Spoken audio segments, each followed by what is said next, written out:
સાગટારા પોલીસે 2,12,400 રૂપિયાના મુદ્દામાલ સાથે મોટો પ્રોહી કૌભાંડ ઉઘાડી પાડ્યો।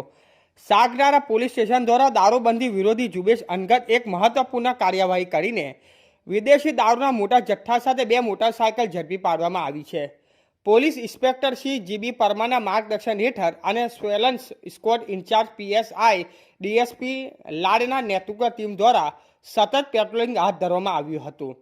મરેલ ચોક્કસ બાતમીના આધારે આકલી ગામ વિસ્તારના વોચ ગોઠવવામાં આવી હતી।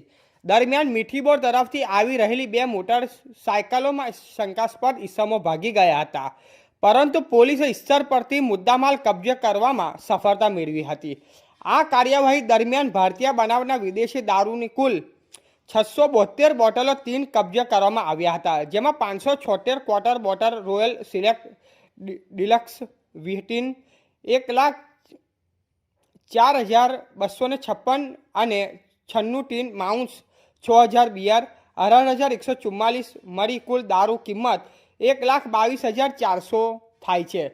ઉપરાંત 2 મોટરસાયકલ સહિત કુલ મુદ્દામાલની કિંમત 2,12,400 રૂપિયા આંકવામાં આવી છે। આ ઘટનામાં 4 ફરાર આરોપી સામે ગુનો નોંધવામાં આવ્યો છે અને તેની શોધખોળ તેમજ આગળની કાયદેસરની કાર્યવાહી હાથ ધરવામાં આવી છે। સાગટારા પોલીસે ફરી એકવાર સ્પષ્ટ સંદેશ આપ્યો છે કે દારૂબંધી ભંગ કરનારો સામે કડક કાર્યવાહી ચાલુ રહેશે। રિપોર્ટર વિપુલ કુમાર બારિયા, પીપલોદ।